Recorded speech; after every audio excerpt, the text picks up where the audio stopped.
죽을 줄 알면서도 그 길을 택했단 말입니까? 평양이 발칵 뒤집혔습니다. 북한의 사이버 작전실 핵심 기술자가 가족과 함께 탈출을 감행했기 때문입니다. 수십억 달러 규모의 가상화폐 지갑, 단 8글자의 명령어, 그리고 목숨을 건 컨테이너 탈출, 머리 위 군용 헬기, 끝없는 사막, 그리고 국제사회를 뒤흔든 디지털 반란. 도대체 어떻게 이 가족은 죽음의 덫을 뚫고 자유를 손에 쥘 수 있었을까요? 지금부터 그 숨막히는 여정을 공개하겠습니다. 여정을 시작하기 전에 구독과 좋아요 눌러주시면 더 많은 감동 사연을 전해드리겠습니다. 저는 박현수라고 합니다. 45살이고요. 정찰총국 사이버 금융 파트에서 숫자와 코드를 만지던 사람으로 북한 정찰총국에서 오랫동안 컴퓨터로 돈의 흐름을 다루던 기술자였습니다. 화면 앞에서 키보드를 두드리며 남의 돈을 훔쳐다가 정권의 금고로 옮기는 일을 했죠. 그게 옳다고 믿었습니다. 충성하면 우리 가족이 안전할 거라 생각했거든요. 그런데 그 믿음이 깨진 날, 저는 아내와 두 아이를 데리고 밤바다로 숨어들었습니다. 지금부터 들려드릴 이야기는 그 첫날 밤입니다. 남포항 한밤의 공기는 차갑고 기름 냄새가 났습니다. 커다란 크레인이 철 케이블을 당길 때마다 삐걱 소리가 뼛속까지 스며들었습니다. 우리는 나무 상자 안에 몸을 구겼습니다. 키 작은 사람이 누우면 겨우 들어갈 만한 크기였죠. 상자 벽에는 얇은 구멍이 몇 개 뚫려 있었습니다. 성냥개비가 드나들 정도의 구멍, 그 구멍으로만 바깥 공기를 들이마실 수 있었습니다. 상자 안에는 아내 윤선이, 아들 진우, 딸 지연, 그리고 저. 넷이서 무릎을 세운 채 서로의 체온을 붙들고 있었습니다. 여러분도 기억하시겠지만 낡은 나무에 등을 기대면 가시가 옷을 뚫고 살까지 찌릅니다. 저는 조금이라도 자세를 바꾸고 싶었지만 그러지 못했습니다. 움직이는 소리가 밖으로 새어나갈까 두려웠기 때문입니다. 제 옆에서 아내는 12살 지연이를 꼭 안고 있었습니다. 아이의 숨이 가늘게 떨렸습니다. 19인 진우는 상자 가장 약한 쪽에 몸을 대고 서 있었습니다. 혹시나 벽이 무너지면 자기 등이 먼저 맞겠다는 뜻이었겠죠. 저는 그 모습을 보며 부끄러웠습니다. 아버지라면 나라가 아니라 가족부터 지켜야 하는데 말입니다. 구멍 바깥으로 항만 소리가 들렸습니다. 방사선 검사 기계가 일정한 간격으로 삑 소리를 냈습니다. 어떤 상자에 위험물질이 들어있는지 찾는 기계라고 들었습니다. 군견의 짖음도 들렸습니다. 사람 냄새를 구분하도록 훈련된 개들이죠. 그 소리를 들을 때마다 등줄기를 차가운 물이 타고 내려가는 것처럼 소름이 돋았습니다. 우리는 한번 들숨을 길게 쉬면 그 다음 숨은 아주 약하게 내쉬었습니다. 냄새와 열이 밖으로 덜 나가게 하려는 우리만의 어설픈 요령이었습니다. 이 상자 속에서 저는 긴 세월의 죄를 떠올렸습니다. 병원에 모아둔 진료비가, 작은 가게 주인이 밤새 일해 번 돈이, 해외에서 땀 흘려 모은 교민의 저축이 제 손을 거쳐 사라졌습니다. 그 돈은 미사일 부품을 사는 곳으로 흘러들어갔습니다. 저는 그 일을 임무라고 불렀습니다. 그런데 어느 날 제 후배가 억울한 누명을 쓰고 끌려가 공개 처형을 당했습니다. 그날 저는 알았습니다. 이곳에서 충성은 곧 죽음이라는 것을. 그래서 마음을 돌렸습니다. 죄를 멈추고 가족부터 살려야 한다고요. 제 손에는 작은 USB 하나가 쥐어져 있었습니다. 여러분도 아시지요? 컴퓨터에 꽂으면 파일을 옮길 수 있는 그 조그만 장치입니다. 그 안에는 두 가지가 담겨 있었습니다. 하나는 정권이 훔쳐모은 가상화폐의 열쇠, 즉 비밀번호입니다. 다른 하나는 제가 직접 만든 장치입니다. 어려운 말로는 프로그램이라고 하지만 쉽게 말씀드리면 스위치입니다. 제가 눌러주면 그들이 돈을 옮기는 순간 길이 바뀌어 버립니다. 돈의 흔적이 밖으로 드러나고 세계 곳곳의 감시망이 바로 잡아낼 수 있도록 길을 트는 장치죠. 저는 그걸 마음속으로 멈춤 버튼이라고 불렀습니다. 복수하려고 만든 것이 아닙니다. 이제 그만 멈추자는 뜻에서 만들었습니다. 지게차가 우리 상자를 들어올릴 때 상자 바닥이 덜컹거리며 흔들렸습니다. 얇은 틈 사이로 부두의 소리가 들렸습니다. 목재 수출용 화물이라는 표시를 확인하는 목소리. 실제로는 우리가 숨어있는 목숨이 달린 상자였습니다. 배의 크레인이 돌아가면서 상자가 허공에 매달렸습니다. 여러분도 이런 경험이 있으실 겁니다. 높은 다리를 건널 때 다리가 떨리는 느낌. 그때와 비슷했습니다. 잠시 후 컨테이너 문이 날카롭게 열리는 소리가 들렸습니다. 형광등 빛이 칼날처럼 스며들었습니다. 군화가 철판을 긁는 소리, 손전등 불빛이 상자 위를 지나갔습니다. 우리는 숨을 멈췄습니다. 아내의 두 손에 힘이 더 들어갔습니다. 저는 그 손을 살며시 눌러주며 눈으로만 말했습니다. 괜찮아? 조금만. 경비병의 숨은 방독면을 통해 거칠게 들렸습니다. 담배 냄새까지 스며들었습니다. 손전등이 왼쪽에서 오른쪽으로, 오른쪽에서 왼쪽으로. 그러다 우리 상자 위에서 멈춘 듯 했죠. 시간은 길게 늘어나 유리처럼 굳었습니다. 그 순간 바닷바람 한 줄기가 들어왔습니다. 소금기와 기름 냄새가 뒤섞여 있었습니다. 그런데 그 바람 끝에 아주 희미한 향이 실려 있었습니다. 자유의 냄새. 여러분은 아마 전쟁이 끝난 다음 날, 혹은 큰 수술을 끝낸 날 새벽에 맡았던 그 공기처럼 느끼실지도 모르겠습니다. 설명하기 어렵지만 분명히 달랐습니다. 저는 그 냄새를 들이마시며 마음속으로 다짐했습니다. 오늘 밤만 넘기자. 이 아이들을 사람답게 살게 하자. 경비병은 투덜거리며 물러났습니다. 컨테이너 문이 쾅 하고 닫혔습니다. 금속 자물쇠가 차례로 잠기는 소리가 이어졌습니다. 제 귓가에서는 그 소리가 마치 시계 초침처럼 들렸습니다. 출항까지 남은 시간, 바다를 건널 시간, 다음 검문까지의 시간, 모든 시간이 우리 편이길 바랐습니다. 배의 엔진이 서서히 깨어났습니다. 낮은 울림이 바닥을 타고 올라와 우리 가슴을 두드렸습니다. 그때 저는 딸의 귀에 대고 아주 조용히 말했습니다. 지연아, 이제 우리는 사람이 될 거야. 진짜 사람으로 말이야. 이 말은 아이를 달래는 말이면서 동시에 저 자신에게 하는 약속이었습니다. 그 뒤로도 오랫동안 우리는 소리 없이 버텼습니다. 바깥에선 열감지 장비가 화물의 온도를 훑고 있었습니다. 사람의 열은 금속과 다릅니다. 드러나기 쉽죠. 그래서 우리는 은박 보온포를 꺼내 몸을 감쌌습니다. 열이 밖으로 덜 새어나가게 하려는 방법입니다. 숨은 더 짧아졌고 말은 더 줄었습니다. 오직 서로의 손만 꽉 잡았습니다. 여러분이라면 어떤 생각을 하시겠습니까? 저는 둘 중 하나였습니다. 지금 당장 문이 열려 끌려나갈지도 모른다는 두려움. 그리고 이 상자만 무사히 배에 실리면 길이 열린다는 희망. 그 둘이 가슴속에서 씨름을 했습니다. 부모님 세대가 전쟁통에 산을 넘고 강을 건너셨다는 이야기를 들었을 때 저는 이해하지 못했습니다. 그런데 오늘 밤 저는 조금 알겠습니다. 사랑하는 사람을 살리기 위해서는 사람이 아닌 것처럼 숨을 죽여야 할 때가 있다는 것을요. 시간이 흘렀습니다. 지연이는 지친 나머지 제 어깨에 고개를 얹었습니다. 진우는 허벅지를 떨며 잠을 참았습니다. 아내는 아이들의 입김이 고르지 않은지 살피느라 눈을 감지 못했습니다. 저는 손바닥에 있는 USB를 다시 쥐었습니다. 그 작은 장치가 따뜻했습니다.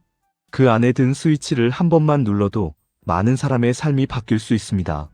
더 이상 병원의 응급 자금이 사라지지 않게 할 수 있고, 더 이상 노동자의 월급이 어디론가 빨려 들어가지 않게 할 수 있습니다. 한편으로는 두려웠습니다. 이 장치 때문에 우리가 더 위험해진 것은 아닌지. 하지만 저는 마음을 굳혔습니다. 이 장치를 가진 채로라도 끝까지 가자. 도중에 빼앗기느니 차라리 부숴버리더라도 남에게 넘어가게 하지 말자. 엔진의 박자가 일정해지며 배가 천천히 움직이기 시작했습니다. 상자가 미세하게 흔들릴 때마다 우리는 서로의 무릎을 붙여 균형을 잡았습니다. 멀리서 경적 소리가 울렸고 가판 위를 달리는 발소리가 반짝 지나갔습니다. 순찰정의 탐조등이 하얀 칼날처럼 물 위를 쓸고 갔습니다. 그 칼날이 다시 우리 상자에 꽂히지 않기를 빌었습니다. 그때 상자 밖에서 속삭임이 들렸습니다. 신호 2번. 컨테이너 봉인이 잠깐 풀리며 손바닥만 한 환기 구멍이 뚫렸습니다. 차가운 공기가 한번 들어왔다 나갔습니다. 밀수업자가 약속한 짧은 환기였습니다. 단 10초 남짓. 그 10초가 우리에겐 생명줄이었습니다. 아이들은 그 공기를 한 모금씩 나눠 마셨습니다. 그리고 아무 일 없었다는 듯 봉인이 다시 잠겼습니다. 밤은 길었습니다. 그 긴 밤 동안 저는 속으로만 기도했습니다. 부모님, 오늘만 도와주십시오. 제가 그동안 잘못했습니다. 하지만 이제 멈추려 합니다. 아이들만은 살려야 합니다. 여러분도 부모 마음은 다 같다는 걸 아시지요? 마음속 죄책이 아무리 무거워도 자식의 이마를 쓰다듬는 손길은 맑아지기 마련입니다. 멀리서 파도가 배 옆을 때리는 소리가 커지고 선실 어딘가에서 금속이 부딪히는 소리가 울렸습니다. 그 소리마다 우리는 한 번씩 눈을 맞추었습니다. 이 밤이 지나면 다음 관문이 기다리고 있습니다. 열감지기, 서류 검사, 공안의 질문, 그리고 배에서 내린 뒤에 더 험한 길. 하지만 저에게는 한 가지 명확한 목표가 있었습니다. 아이들이, 아내가 더는 두려움으로 잠들지 않는 집에서 살게 하는 것. 그 집이 어디든 사람을 사람으로 대하는 곳이면 충분했습니다. 이제 배는 항만등을 등지고 바다로 나아가고 있었습니다. 상자 안에 내 가슴은 한 박자로 뛰었습니다. 절망과 희망이 섞인 박자였습니다. 저는 그 박자에 맞춰 마음속 스위치를 바라보았습니다. 멈출 준비가 되어 있다고, 기회가 오면 누르겠다고 다시 한번 다짐했습니다. 그리고 그 밤의 한가운데 아주 작은 변화가 일어났습니다. 상자 바깥에서 낮고 급한 발소리가 가까워졌습니다. 누군가가 서둘러 무언가를 찾는 소리였습니다. 이어서 금속이 부딪히는 소리, 짧은 통신기음, 낮게 섞이는 목소리. 우리는 서로를 바라보았습니다. 다음 장면이 곧 시작될 것 같았습니다. 우리의 운명이 또 한 번 갈라지는 갈림길. 여러분, 숨을 조금만 더 고르십시오. 이 상자 밖에서 무슨 일이 벌어지는지, 그리고 우리가 어떻게 그 다음 문턱을 넘었는지 이제부터 하나씩 보여드리겠습니다. 121국 사이버 작전실의 형광등이 윙윙거리는 소리를 내며 천장을 밝히고 있었어요. 그 불빛은 차갑고 생명 없는 기계의 빛이었죠. 컴퓨터 단말기들이 줄지어 늘어서 있었고 그 앞에 앉은 북한의 해커들은 창백한 얼굴로 키보드를 두드리고 있었어요. 모두가 국가를 위한 전사라 불렸지만 그들의 손끝은 다른 나라의 돈을 훔치고 빼앗는 도구에 지나지 않았습니다. 에어컨은 일정한 온도를 유지하고 있었고 그 온도는 사람을 위한 것이 아니라 기계가 과열되지 않도록 맞춰져 있었습니다. 편안함이나 인간다움은 이곳에서 전혀 고려되지 않았던 거예요. 박현수는 그날도 어김없이 출근했어요. 보안 카드가 스캐너에 찍히는 소리가 오전 7시 47분 정각에 울렸습니다. 규정보다 조금 일찍 도착한 셈이었지만 그의 원래 습관에 비하면 늦은 편이었어요. 지난밤 거의 잠을 이루지 못한 탓에 관자놀이가 욱신거렸고 12시간 근무로 늘 굽은 등뼈는 의자에 붙은 순간부터 무겁게 내려앉았죠. 그의 하루는 늘 같았습니다. 암호화폐 흐름을 추적하고 돈을 세탁하는 프로그램을 조정하고 전날 밤 실행된 공격 결과를 점검하는 일. 모니터 2대에는 지갑 주소와 거래 금액이 끊임없이 흘러내렸습니다. 독일의 연금 기금에서 800개가 넘는 비트코인, 캐나다의 병원 응급기금에서 수천 개의 이더리움, 호주의 작은 사업장에서 흘러나온 알트코인. 숫자만 보면 그저 데이터지만 그 속에는 사람들이 평생 모은 돈과 꿈이 담겨 있었습니다. 하지만 이곳에 앉아있는 사람들은 그런 건 전혀 신경 쓰지 않았죠. 그러던 오전 10시 23분, 작전실의 공기를 갈라버리는 소리가 들렸습니다. 복도를 울리는 군화 소리. 그 순간 모두의 손이 잠시 굳었고 대화는 뚝 끊겼습니다. 현수의 세 자리 옆에는 젊은 동료 장명호가 앉아 있었어요. 28살 김일성대 컴퓨터과학과를 최우등으로 졸업한 수재였죠. 그는 거래소 보안망을 뚫는 데 뛰어난 실력을 가졌고 동료들 사이에서도 존경받는 존재였습니다. 무엇보다 그는 다른 이들과 달랐습니다. 피해자들에 대한 호기심과 연민을 조금이나마 지니고 있었으니까요. 현수는 그런 명호를 마음속으로 아꼈습니다. 그런데 그 순간 검은 양복을 입은 보위부 요원 6명이 방 안으로 들어왔습니다. 상어떼가 물살을 가르듯 요원들은 키보드와 모니터 사이를 빠르게 지나 명호의 자리 앞에 멈춰 섰습니다. 현수는 손가락이 키보드 위에서 얼어붙는 걸 느꼈습니다. 장명호, 조선민주주의인민공화국에 대한 범죄 혐의로 체포한다. 짧은 문장이었지만 그 방의 공기를 송두리째 바꿔놓았습니다. 에어컨의 소리마저 순간 멎은 듯 느껴졌습니다. 명호는 키보드 위에 손을 얹은 채 눈을 크게 떴습니다. 방금 전까지만 해도 국가를 위해 공격 코드를 짜던 화면이 그대로 떠 있었는데 그는 어리둥절할 뿐이었죠. 이해가 안 됩니다. 저는 잘못한 게 없습니다. 그의 목소리는 떨렸지만 애써 침착하려 했습니다. 하지만 요원들은 대답하지 않았습니다. 그를 의자에서 끌어냈고 등 뒤로 팔을 꺾어 수갑을 채웠습니다. 딸깍거리는 소리가 현수의 귓가에 오래 남았습니다. 출구 쪽으로 끌려가던 명호는 끝내 목소리를 높였습니다. 저는 충성했습니다. 성실히 봉사했습니다. 제 기록을 보십시오. 저는 배신하지 않았습니다. 절규에 가까운 외침이 콘크리트 벽에 메아리 쳤습니다. 하지만 문이 쾅 닫히는 순간 모든 소리는 잘려나가고 다시 무겁고 차가운 침묵이 내려앉았습니다. 그 침묵을 깬 사람은 강도혁 대령이었습니다. 유리벽 사무실에서 모습을 드러낸 그는 완벽하게 다려진 군복을 입고 차갑고 무표정한 얼굴로 직원들을 내려다봤습니다. 박 기술자, 감정은 사치야. 성과에 집중해. 최 해커처럼 되고 싶지 않다면 말이지. 단 한 사람의 이름이 방안을 얼어붙게 했습니다. 3주 전 한 프로그래머가 어린이 병원 공격 명령을 망설였다는 이유로 총살당한 사건이 있었으니까요. 현수는 기계적으로 고개를 끄덕였지만 눈앞의 숫자들이 전부 다른 소리로 들려오기 시작했습니다. 암호화폐 거래 내역은 더 이상 단순한 데이터가 아니었습니다. 그것은 명우의 절규, 수갑 소리, 그리고 억울하게 죽어간 사람들의 신음으로 들려왔습니다. 그날 저녁 집으로 돌아온 현수는 노트북 앞에 앉았습니다. 작은 아파트의 창밖에는 사람 그림자가 드문드문 보였지만 국가 규정 때문에 3명 이상이 모이면 불법이었습니다. 얇은 벽 너머로 들려오는 이웃들의 작은 대화 소리, 낡은 전선이 내는 윙윙거림이 유일한 배경음이었습니다. 노트북 화면에서는 여전히 수많은 돈이 흐르고 있었습니다. 독일 노인의 연금, 캐나다 환자의 치료비, 호주 가정의 생활비. 그 모든 돈이 미사일, 공장과 군부대 계좌로 빨려 들어가고 있었죠. 현수는 갑자기 숨이 막혔습니다. 수많은 얼굴이 떠오르는 것 같았거든요. 자신은 한 번도 보지 못한 사람들이지만 그들의 삶이 숫자로 잘려나가고 있음을 이제야 깨달은 것입니다. 새벽 3시가 넘어 아내 선희가 방으로 들어왔습니다. 그는 남편이 몇 시간째 같은 자세로 앉아있는 걸 보고 다가왔습니다. 식어버린 커피잔, 굳은 어깨, 그리고 파란 화면 불빛에 젖은 그의 눈가. 선희는 조용히 옆자리에 앉아 말했습니다. 위험한 일을 생각하고 있구나. 질문이 아닌 단정이었어요. 23년을 함께한 아내만이 할 수 있는 말이었습니다. 현수는 손가락을 멈추고 화면에 멈춘 숫자를 가만히 바라봤습니다. 그리고 낮게 속삭였습니다. 명우는 아무것도 위해 죽었어. 그런데 우리는 여전히 이 시스템을 위해 훔치고 있지. 이대로라면 얼마나 더 많은 사람이 죽을까? 그 순간 현수의 마음속에서 오랫동안 나뉘어 있던 두 개의 세계가 무너져 내렸습니다.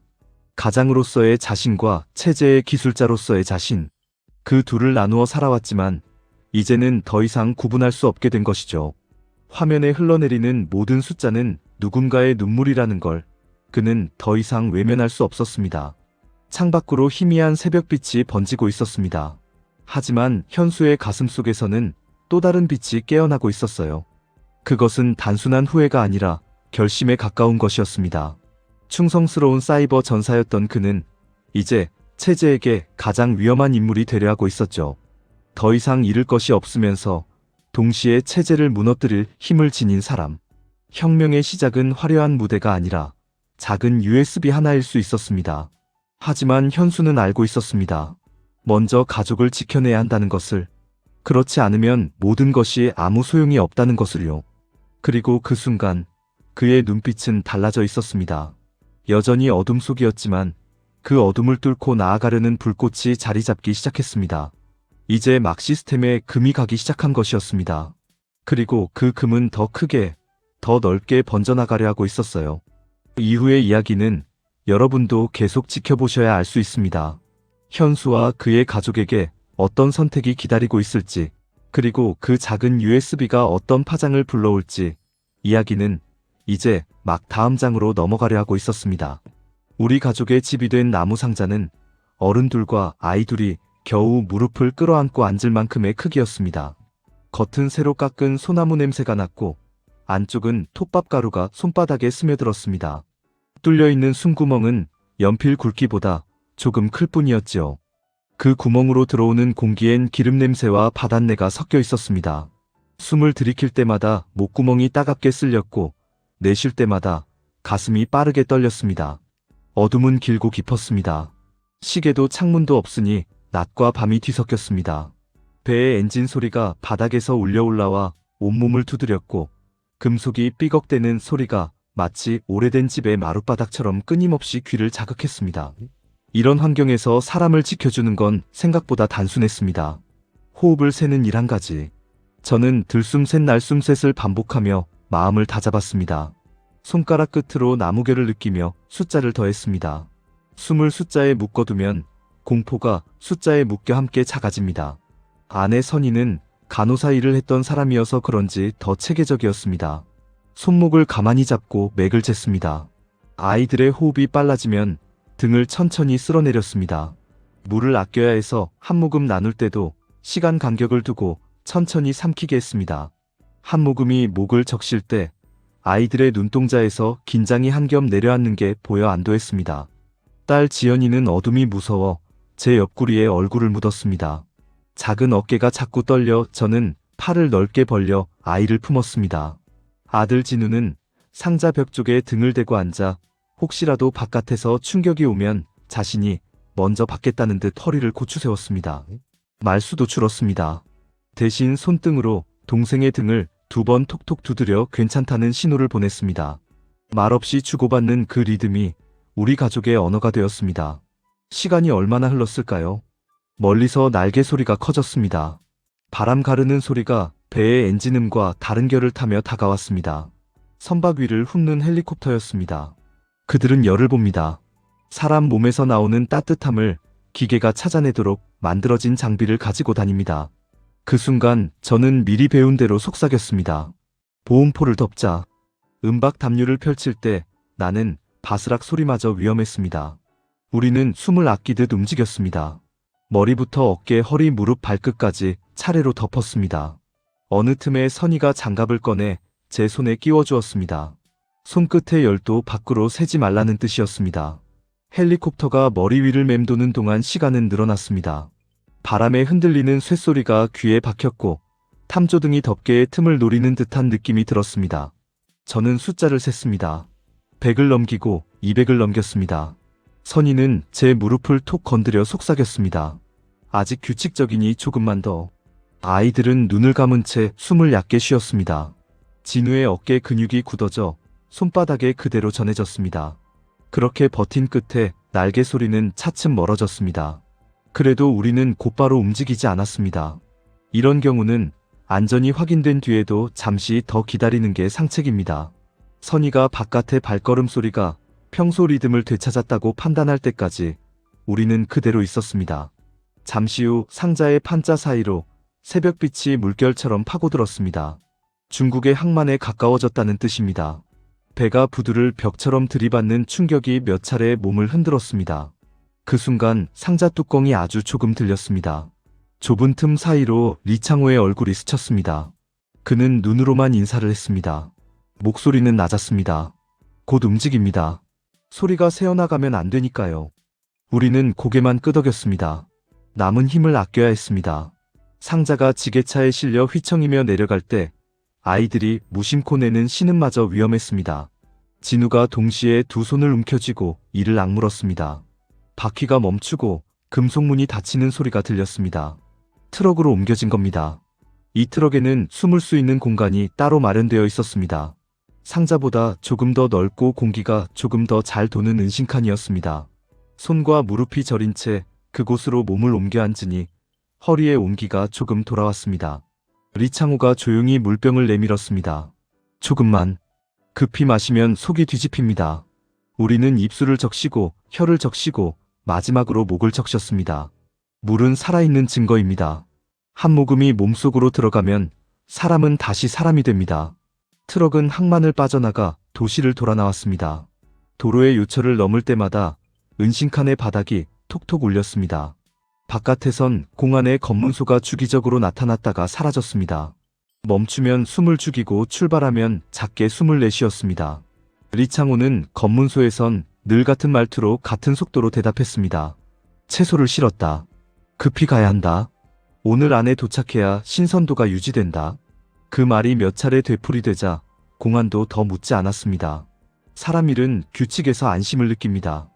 그 규칙을 정확히 흉내내는 것이 그의 장기였습니다. 도심을 벗어나자 풍경은 서서히 황색으로 바뀌었습니다. 나무는 줄고 흙은 넓어졌습니다. 공기 중에 습기가 빠지고 입술이 갈라졌습니다.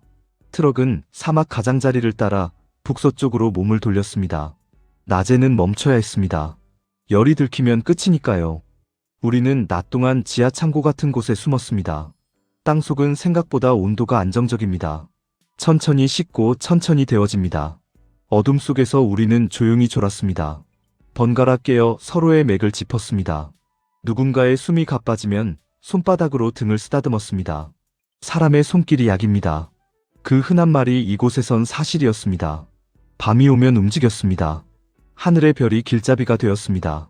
도로 표지판이 없어도 별은 제자리에 있으니 방향을 잃지 않습니다. 리창호는 별자리의 모양을 손가락으로 그리며 설명했습니다. 북두칠성의 국자를 잡고 뻗으면 그 끝이 북극성입니다. 그 별을 기준으로 오른쪽 서쪽의 선이 우리가 갈 길입니다. 저는 그 말을 곱씹으며 아이들에게 속삭였습니다.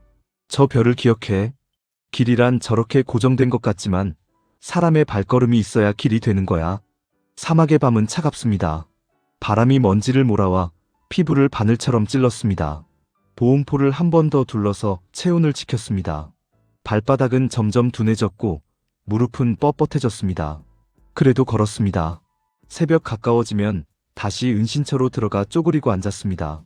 이 리듬이 이틀 사흘 이어졌습니다. 쉬운 일이 아니었습니다. 하지만 마음 한쪽에 활활 타는 마음이 있었습니다. 어디에도 적지 못해 더 선명한 한 줄. 아이들은 질문한다고 혼나지 않아야 한다. 그 문장이 발걸음을 밀었습니다. 이동 중에도 저는 이를 놓지 않았습니다. 리창호가 건네준 작은 위성 전화가 제 손에 들어오자 저는 짧은 신호를 보냈습니다. 겉으로는 장비 상태를 점검하는 평범한 자료처럼 보이는 신호였습니다. 안쪽에는 아주 다른 뜻이 담겨 있었습니다. 준비하라. 곧 시작한다. 이 신호가 도착하면 제가 숨겨둔 장치의 일부가 깨어나 움직이기 시작합니다. 나가는 자금의 길목을 살펴 기록하고 이상한 흐름은 표시합니다. 제가 마지막 버튼을 누르기 전까지는 관찰만 하지만 그 관찰만으로도 상대의 움직임은 굳어집니다. 누군가 지켜본다고 느끼면 손이 둔해지듯 시스템도 조심스러워집니다. 그 틈이 저의 시간입니다. 그 사이 평양에서는 다른 움직임도 있었습니다. 제가 떠나기 전 미리 흩뿌려 놓은 작은 오류들이 여기저기서 의심을 받기 시작했습니다. 시스템은 스스로를 점검하느라 바빠졌고 내부 감사는 보고서를 올리느라 정신이 없었습니다. 강도혁은 아마도 얼굴에 주름을 더 만들었을 겁니다. 그의 주름이 깊어질수록 우리에게는 시간이 늘어납니다. 아이러니하지만 사실입니다. 조직이 움직일수록 발은 무거워집니다. 저는 그 무거워진 발이 우리 등을 따라오지 못하기를 빌었습니다. 한밤중 트럭이 갑자기 멈춘 적이 있습니다. 운전석 앞에서 낮은 목소리가 오갔고 낯선 발걸음이 가까이 다가왔습니다. 우리는 숨을 참았습니다. 은신칸의 작은 문틈으로 손전등빛이 스쳤습니다. 그 빛이 멈춰 서서 안을 들여다보려는 순간 리창호의 익숙한 말투가 들어왔습니다. 새벽장에 내다 팔 채소입니다. 지금 열면 다 상합니다. 그 말 끝에 길게 한숨 섞인 웃음소리가 들렸습니다. 매연 냄새와 함께 발걸음이 멀어졌습니다. 트럭이 다시 움직였고 우리는 동시에 공기를 들이마셨습니다. 그 짧은 한숨의 값이 얼마나 컸는지 저는 압니다. 사람의 신뢰는 돈으로 사기도 하지만 결국은 얼굴과 말투로 쌓입니다. 리창호의 얼굴과 말투는 그날 우리를 한 번 더 살렸습니다. 사막 둘째 밤의 끝자락에 작은 초소가 나타났습니다. 위장막이 헝클어진 미약한 경계였습니다. 낡은 모래주머니 두어 개와 깃발 하나가 바람에 흔들렸습니다. 그 아래에 어린 병사 둘이 졸고 있었습니다. 그들은 먼 하늘보다 가까운 잠을 더 신경 쓰고 있었습니다. 우리는 헤드라이트를 잠시 껐다 켜는 신호를 2번 보냈습니다. 미리 약속한 표식이었습니다. 달빛 아래로 검은 그림자 셋이 나타나 트럭의 뒤로 다가왔습니다. 물통 2개가 들어왔고 마른 빵이 몇 덩이 굴러왔습니다.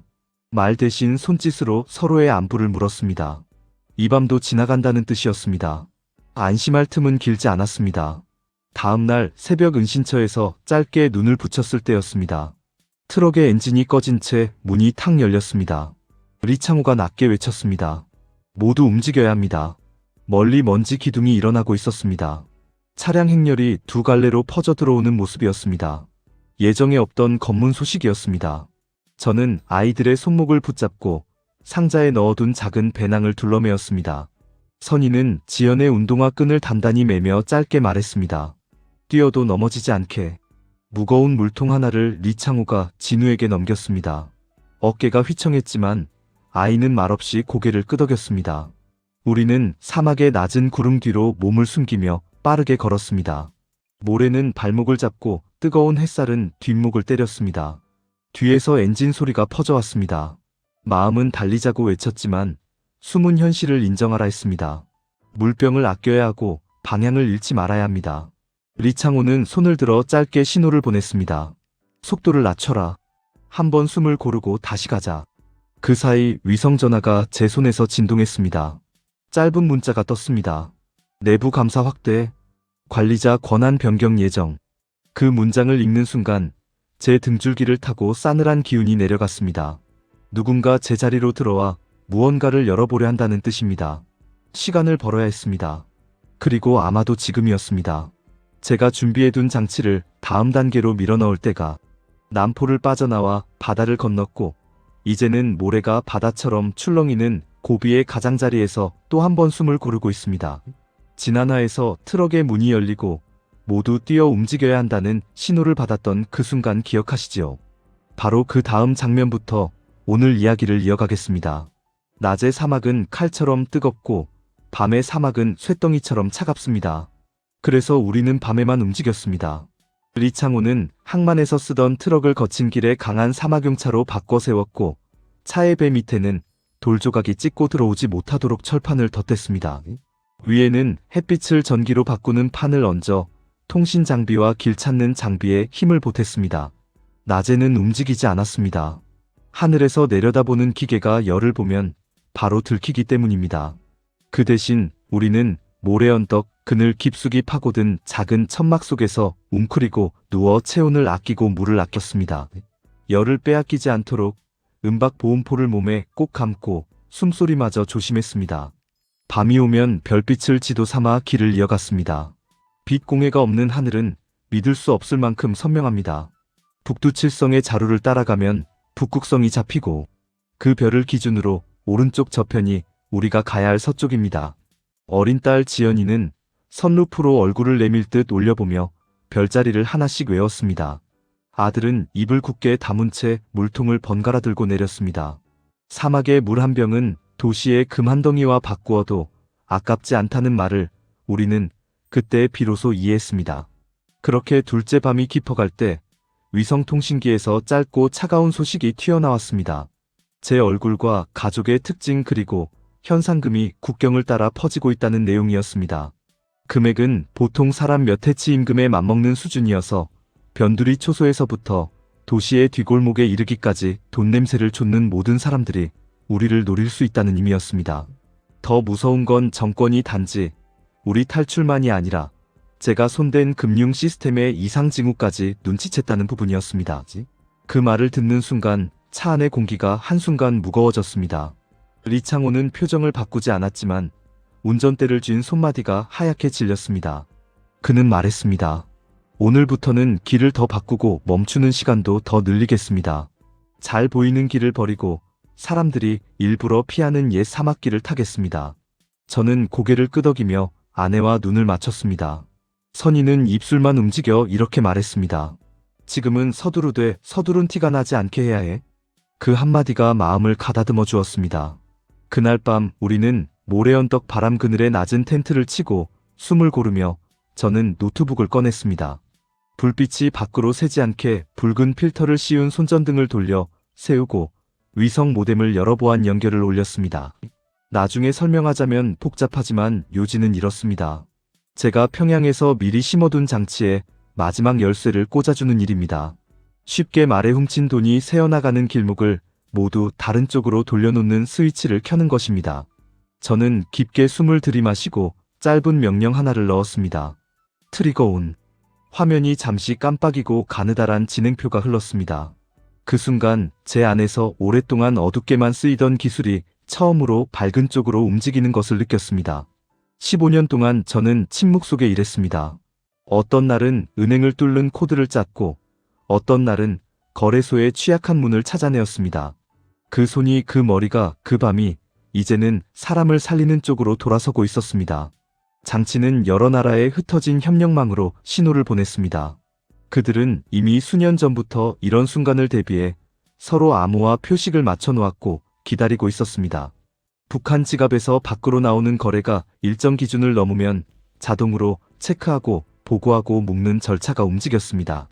한국의 안보기관이 지키는 금고로 비트코인의 일부가 흘러들어가고 일본의 감독당국이 이더리움의 일부를 동결하고 유럽의 업체들이 오랜 시간 추적만 하던 주소들을 일제히 막아 세우기 시작했습니다. 몇 시간 지나지 않아 세계 곳곳의 자막이 동시에 바뀌었습니다. 불법 자산 동결 소식과 국제 공조 가동이라는 단어가 화면 아래를 스쳐갔습니다. 선희가 제 어깨를 살며시 짚었습니다. 당신 울고 있어.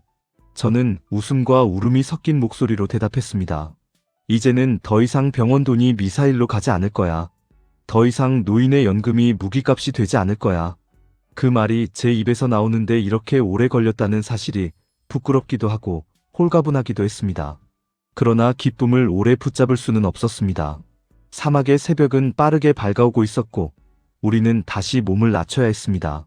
해가 뜨면 땅은 뜨거운 철판처럼 달궈집니다. 모래는 발목을 잡고 달아오른 공기는 폐를 태웁니다. 그래서 우리는 낮 동안 작은 굴 같은 은신처에 숨었습니다. 입구를 바람의 등 쪽으로 틀어 모래가 밀려 들어오지 않게 하고 바닥에는 가벼운 담요를 깔았으며 위에는 은박포를 한 겹 더 덮어 열을 가렸습니다.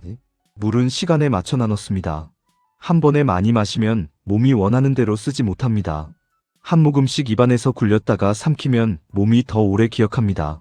선희는 아이들의 맥을 주기적으로 짚었습니다. 빠르면 등을 쓸어주고 느리면 발끝을 주물러 피가 돌도록 했습니다. 지연이는 이제 물 달라는 말을 줄였습니다. 그 대신 별자리를 암송하며 시간을 보냈습니다. 진우는 지도를 꺼내고 접기를 반복했습니다. 지도에는 길이란 게 많지 않았습니다. 황색의 빈 여백이 대부분이었고 그 한가운데에 연필로 그은 선이 우리에게는 유일한 길이었습니다. 해가 기울자 우리는 다시 움직였습니다. 그러나 그날 밤은 다른 밤과 달랐습니다. 수평선 쪽에서 작은 불빛들이 줄지어 움직이고 있었기 때문입니다. 검문 행렬이 예정보다 앞당겨 나왔다는 뜻이었습니다. 리창호는 멈추어 섰다가 방향을 틀었습니다. 큰 길을 버리고 바람결이 만들어 놓은 마른 강줄기로 차를 넣었습니다. 그 길은 지도에 나오지 않지만 유목민들이 오랫동안 사용하던 길이라 바람이 조금 덜 불어댔습니다. 바람이 덜 불면 모래가 덜 올라옵니다. 눈이 덜 따갑고 흔적도 덜 남습니다. 얼마 가지 않아 낮은 언덕 뒤편에서 불빛 두 줄이 갈라져 들어오는 게 보였습니다. 리창호가 속삭였습니다. 이제 걸어야 합니다. 차를 버리자는 소리는 아니었습니다. 차를 굴곡진 지형 뒤에 숨기고 우리만 언덕을 넘어 짧은 거리의 은신처로 이동하자는 뜻이었습니다. 우리는 배낭을 메고 물통을 나눠 들었습니다. 아이들의 신발끈을 다시 묶었습니다. 저는 늘 그렇듯 마지막 확인을 했습니다. USB는 몸속 가장 깊은 곳에 잘 숨겨져 있는가? 암호문은 머릿속에서 흐트러지지 않았는가? 그 사이 위성 전화가 짧게 울렸습니다. 내부 감사가 전면 확대되며 관리자 권한이 교체된다는 신호였습니다. 다시 말해 내가 뒤돌아보면 이미 문이 바뀌어 있을 거라는 뜻이었습니다. 그래서 저는 걸음을 멈추지 않은 채 손바닥 안에서 두 번째 명령을 준비했습니다. 첫 번째는 흐름을 돌려 세우는 일이었다면 두 번째는 흐름 자체를 멈추는 일이었습니다. 너무 일찍 누르면 아직 빠져나오지 못한 이들이 다치고 너무 늦게 누르면 우리 가족이 다칩니다. 그 사이를 잰다는 건 칼날을 맨발로 건너는 일과 비슷했습니다. 사막의 바람소리 사이로 낯선 엔진음이 점점 가까워졌습니다. 언덕마루의 그림자가 길을 누르며 내려오고 있었습니다. 리창호가 손바닥을 들어 올려 모두를 멈추게 했습니다. 숨이 목구멍에서 달그락거렸지만 우리는 입을 다물었습니다. 그때 아주 희미하게 말발굽 소리가 섞여 들렸습니다. 여전히 이 땅을 말을 타고 지나는 유목민들의 행렬이었습니다. 리창호가 아주 미세한 목소리로 말했습니다. 이들은 우리 편도적도 아닙니다. 그러나 대체로 돈보다 사람을 먼저 봅니다. 제가 먼저 가겠습니다. 그는 홀로 그림자 속으로 걸어나가 모자를 벗고 허리를 숙였습니다. 잠시 후 가벼운 웃음소리와 짧은 말소리가 오갔고 곧 손짓이 왔습니다. 해가 완전히 오르기 전까지 제울꽃과 밤에 지날 수 있는 말길을 알려주겠다는 뜻이었습니다. 저는 그때 깨달았습니다. 지도에 없는 길은 사람의 입과 눈에 남아있다는 사실을요. 컴퓨터의 지도에는 모래뿐이었지만 사람의 지도에는 우정과 호의가 선으로 이어져 있었습니다. 우리는 그들이 가리키는 낮은 골짜기 쪽으로 몸을 숨겼습니다. 그곳은 바람이 덜 들고 하늘에서 내려다보는 눈도 잘 닿지 않는 곳이었습니다. 짧은 잠 사이 저는 마지막 점검을 했습니다. 신호가 세계 곳곳으로 제대로 전파되는가? 동결 절차는 잘 이어지는가? 만약의 경우 차단을 한 단계 더 올릴 때 준비는 되어 있는가? 숫자와 문장들이 머릿속에서 차례로 지나갔습니다. 동시에 한 가지 생각이 더 올라왔습니다. 혹시 이 모든 과정에서 이름도 모르는 누군가가 피해를 보지 않는가? 저는 그 가능성을 체크리스트에 따로 올려 사람으로 보는 조치를 추가했습니다. 기계는 숫자를 보지만 사람은 사정을 봅니다. 사정이란 단어는 숫자보다 무겁기 때문입니다. 오후가 기울기 시작했습니다. 저 멀리서 모래를 일으키며 또 다른 행렬이 다가오고 있었습니다. 우리는 다시 짐을 조이고 허리를 낮췄습니다. 이 장면부터는 다음 이야기에 이어야 할 것 같습니다. 앞에는 바람이 파놓은 골짜기와 밤이면 별이 떨어질 듯 가까워지는 하늘이 기다리고 있습니다. 뒤에는 이름을 부를 수 없는 추격자들의 그림자가 길게 늘어서고 있습니다. 그리고 제 손바닥 안에는 아직 누르지 않은 마지막 한 번의 명령이 조용히 숨쉬고 있습니다. 모래가 신발 속으로 자꾸만 파고들던 그 새벽을 지나 이제는 북쪽 하늘이 10개 밝아오는 길목에 서 있습니다. 오늘 이야기는 그 고개를 넘고 나서부터 우리 가족이 처음으로 사람답게 이름을 불릴 수 있었던 순간까지 이어집니다. 랜드크루저의 엔진이 낮게 숨을 고르고 있을 때 리창호가 짧게 말했습니다. 지금이 가장 조용한 시간입니다. 고개를 넘으면 국경 비석들이 보일 겁니다. 우리는 숨을 고르고 배낭 끈을 다시 조였습니다. 물을 한 모금씩 입안에 굴렸다 삼키며 심장을 가라앉혔습니다. 그리고 약속한 대로 차에 불을 끄고 아주 천천히 경사면을 올랐습니다. 처음 보인 것은 사람의 손길이 오래전에 닿았던 표식들이었습니다. 바람에 씻겨 희미해진 글자와 금이 간 콘크리트 기둥들, 일정한 간격으로 이어진 그 표지석을 보는 순간 가슴이 쿵하고 내려앉았습니다. 누구에게는 그냥 돌덩이지만 우리에게는 삶과 죽음의 경계였기 때문입니다. 경비대 초소는 의외로 한적했습니다. 굵은 속옷을 껴입은 대원들이 손난로를 굴리며 소곤거리고 있었고 우리를 맞은 표정에는 경계보다 피곤이 더 묻어 있었습니다. 리창호가 서류철을 내밀었습니다.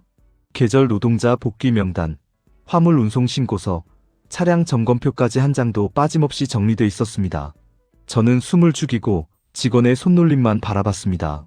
도장이 툭 하고 찍히는 소리가 겨울 공기를 가르자 선희가 제 손등을 꼭 쥐었습니다. 됐어. 그 한마디가 귀보다 가슴에 먼저 들렸습니다. 몽골 땅으로 들어서자 풍경은 서서히 달라졌습니다. 모래바다는 풀빛을 조금씩 되찾았고 멀리에는 희고 둥근 게르가 점처럼 박혀 있었습니다. 말이 달리는 소리가 바람결에 실려왔고 아이들은 유리창에 이마를 갖다 댄 채 숨을 고르듯 구경했습니다. 저는 그때 처음으로 이상한 공기를 들이마셨습니다. 누가 내 생각을 훔쳐보지 않는 공기.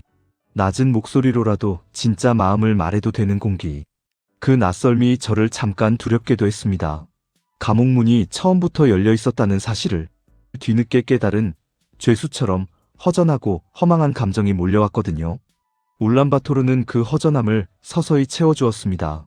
소련식 회색 건물들 사이로 번쩍이는 유리 건물들이 서 있었고 그 사이를 전통 천막이 지키고 있었습니다.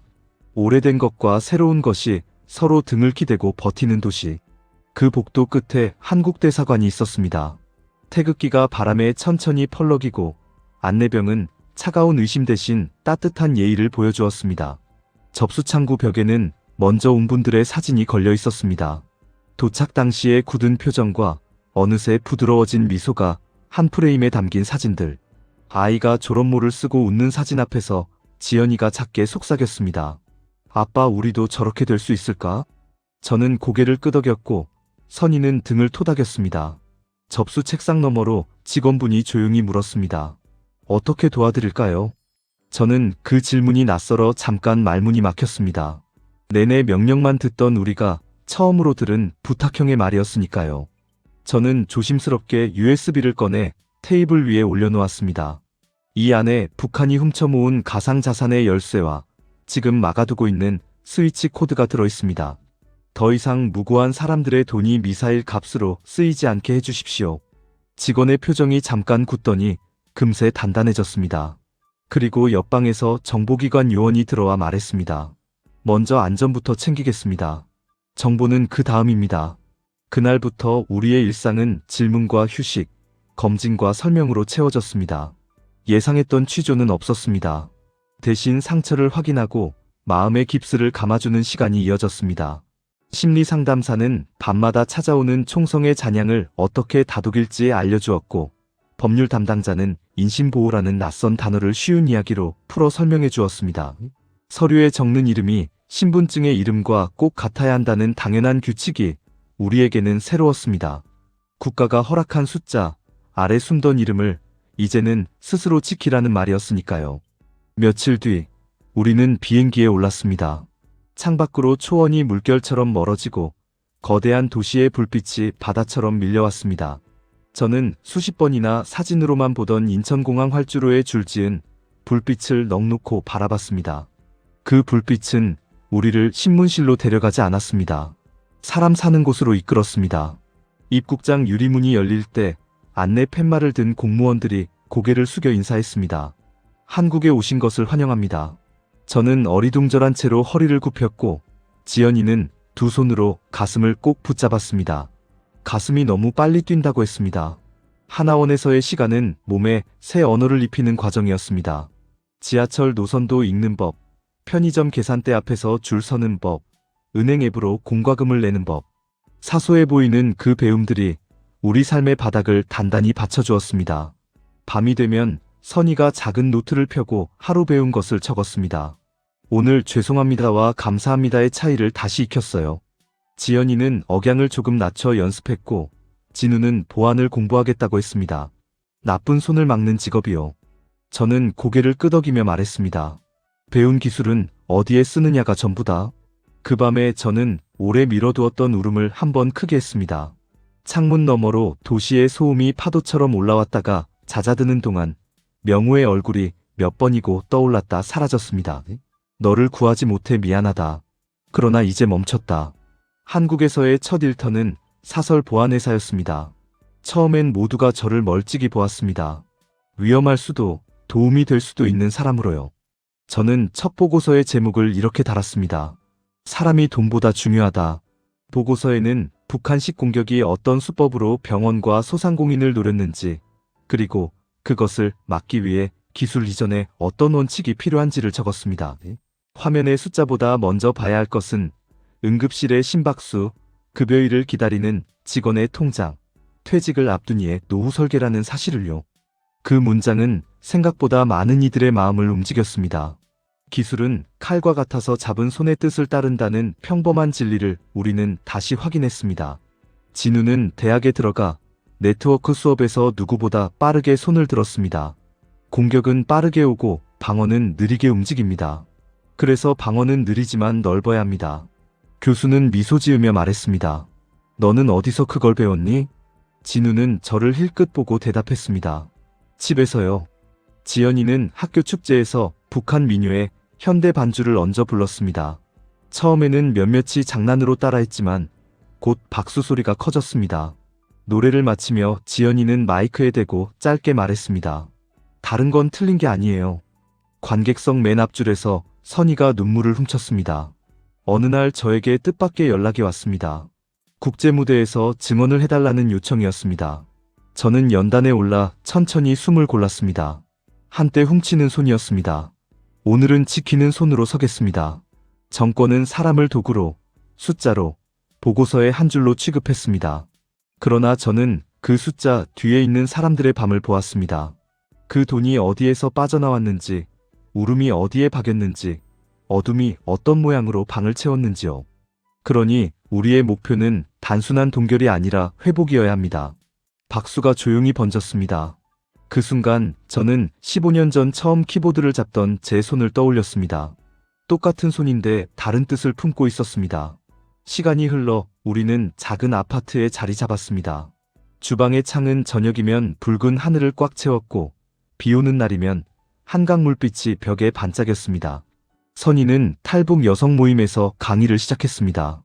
피해자였고 생존자가 되었고 이제는 돕는 사람이 되기로 했습니다. 고개를 끄덕이는 사람들이 늘어났고 서로의 손목을 토닥이는 시간이 길어졌습니다. 저는 일이 없는 날이면 동네 도서관에 가 조용히 앉아 책을 읽었습니다. 책 속의 문장들이 오래 잠겨있던 제 마음의 서랍을 하나씩 열어주었습니다. 우리는 왜 사느냐? 사람답게 살기 위해서다. 그 단순한 답이 책마다 다른 목소리로 반복되었습니다. 어느 저녁 창가에 서서 도시의 불빛을 내려다보다가 저는 일기장을 폈습니다. 오늘도 USB를 떠올렸다. 그 작은 금속 조각에 담긴 건 사실 돈이 아니었다. 멈춤의 의지, 다시는 빼앗지 않겠다는 약속, 그리고 사람의 이름이었다. 명우의 이름, 병실의 이름 없는 손, 급여일을 기다리던 얼굴들. 나는 그 이름들을 잊지 않겠다. 마지막으로 국경을 넘던 아침을 떠올려 봅니다. 바람은 차고 손끝은 얼었지만 어깨가 가벼웠습니다. 이제 뒤를 보느라 목이 굳지 않아도 되었으니까요. 그날 이후로도 우리는 때로 넘어졌고 서툴렀고 낯선 제도 앞에서 길을 헤맸습니다. 그러나 그 모든 과정에 하나의 기준이 생겼습니다. 이 선택이 사람을 살리는가? 그 기준이 우리를 여기에 앉혀주었습니다. 이제 이야기를 마무리할 시간입니다. 제가 처음 이 연재를 시작하며 말했지요. 우리는 사람이 되려고 떠났다고. 그 약속은 아직도 진행형입니다. 저는 내일도 출근해서 누군가의 통장을 지킬 방법을 고민할 것이고, 선희는 새로 온 분들의 손을 잡을 것이고, 진우는 방화벽 너머의 구멍을 찾을 것이고, 지연이는 다른 억양의 친구와 나란히 노래를 부를 것입니다. 그리고 저는 하루의 끝마다 다짐을 새로 씁니다. 우리는 인간으로 살기로 선택했다. 혹시 이 영상을 보시는 시청자들 중에 지난 세월의 상처 때문에 스스로를 탓하며 잠 못 이루신 분이 계시다면 부디 제 이야기를 빌려 말씀드립니다. 잘못은 사람이 아니라 체제에 있었습니다. 잘 견디셨습니다. 이제부터는 사람을 먼저 두는 선택이 여러분의 몫입니다. 저는 그 길에서 배운 것을 계속 나누겠습니다. 창밖의 불빛이 별자리처럼 이어집니다. 바다를 건너던 밤에도, 사막을 지나던 새벽에도 저는 늘 저 불빛을 상상했습니다. 그 불빛 사이로 걸어가 우리 이름을 부르는 소리를 듣는 날을요. 오늘 저는 조용히 창을 닫고 불을 끕니다. 내일 다시 사람을 지키는 자리로 가기 위해서입니다. 시청해주셔서 감사합니다. 시청자 여러분, 지금 이 영상을 어디에서 보고 계신가요? 여러분의 소중한 의견을 댓글로 남겨주세요.